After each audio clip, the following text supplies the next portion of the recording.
BSP का जनाधार लगातार घट रहा है। 2019 के लोकसभा चुनाव के प्रदर्शन को छोड़ दें तो बीएसपी पिछले कई चुनावों में कोई कमाल नहीं कर पाई। मायावती के दलित वोट बैंक पर पहले समाजवादी पार्टी ने सेंध लगाई, अब चंद्रशेखर आजाद चुनौती देने को तैयार हैं। सवाल यही है कि क्या चंद्रशेखर आजाद अब दलित राजनीति की धुरी बनना चाहते हैं?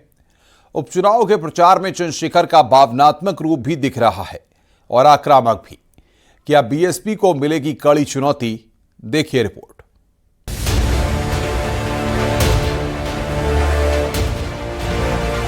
मैं उत्तर प्रदेश की भी पूरी टीम का धन्यवाद करना चाहता हूं।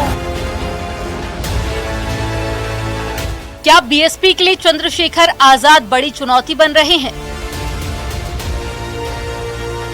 विधानसभा उपचुनाव में जीतना सभी पार्टियों का मकसद है, लेकिन बीएसपी के लिए चुनौतियां इससे कहीं बढ़कर है।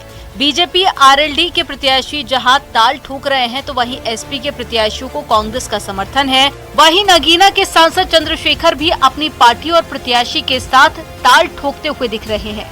वेस्ट यूपी में चंद्रशेखर आक्रामक अंदाज में प्रचार कर रहे हैं। कहाँ बट रहे भाई? बट अच्छा सुनो, एक मिनट सुन लो। बांट का तो अब तक राज करा बांटने वालों ने, इब कहाँ बढ़ रहे? इब तो हम इकट्ठे कर रहे लोगों को, ठीक है, सबको इकट्ठे करके साथ लेकर चलेंगे। बीएसपी प्रमुख मायावती बीते कई दशकों से दलित राजनीति का चेहरा रही हैं, लेकिन बीएसपी का जनाधार धीरे धीरे खिसक रहा है। पिछले कुछ चुनाव में उनके दलित वोट बैंक पे बीजेपी और एसपी ने सेंध लगाई। अब उनके लिए सबसे बड़ी चुनौती आजाद समाज पार्टी और उसके नेता चंद्रशेखर ही नजर आ रहे हैं। इस पश्चिम उत्तर प्रदेश में अगर बीजेपी को हराया जा सकता है तो उसका एक ही गणित है, वो है दलित मुस्लिम जो गठजोड़। ये दलित मुस्लिम गठजोड़ जो भी बना पाएगा, जो भी पार्टी बना पाएगी, बीजेपी हार जाएगी। अगर ये गठजोड़ नहीं बन पाता है तो निश्चित रूप से इसके ना बनने का लाभ कहीं ना कहीं बीजेपी को ही होगा। लोकसभा चुनाव में नगीना से जीतने के बाद चंद्रशेखर दलित वर्ग में काफी लोकप्रिय हो रहे हैं और अपनी पार्टी का विस्तार कर रहे हैं।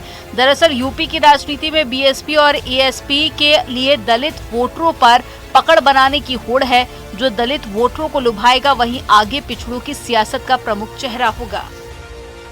यूथ कन्विंस करने लगा है बुजुर्गों को भी, क्योंकि वेस्टर्न यूपी की बेल्ट में अब जो एक गाना आया था कि ताऊ हट जा पाछे ने, तो वो उस वक्त जो है ताऊ का जमाना चला गया था और यूथ के हाथ में कमान आ गई थी।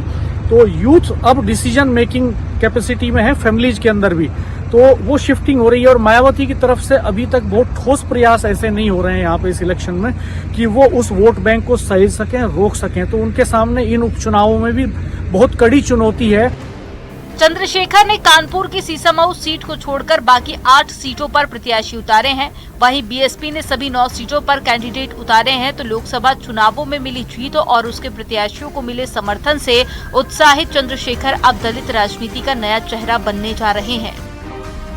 यहाँ जीत के बाद में जब वो हरियाणा जाते हैं, हालांकि हरियाणा की तमाम सीटों पे चुनाव लड़ी जेजेपी और चंद्रशेखर आजाद पार्टी, लेकिन अब उत्तर प्रदेश में जो चुनाव है यहाँ चंद्रशेखर आजाद की साख का मामला है। और एक तरफ चूंकि अभी तक उत्तर प्रदेश में जब उपचुनाव हुए कभी बसपा ने अपने प्रत्याशी नहीं उतारे।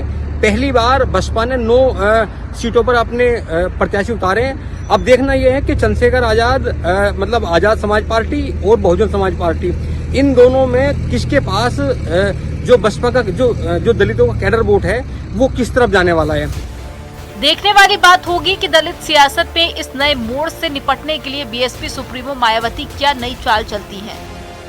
क्या आकाश आनंद को नए तेवर, नए क्लेवर के साथ उतारा जाता है या फिर मायावती खुद ही अपने अंदाज में सियासी पारी खेलेंगी? न्यूज़ 18 के लिए ब्यूरो रिपोर्ट।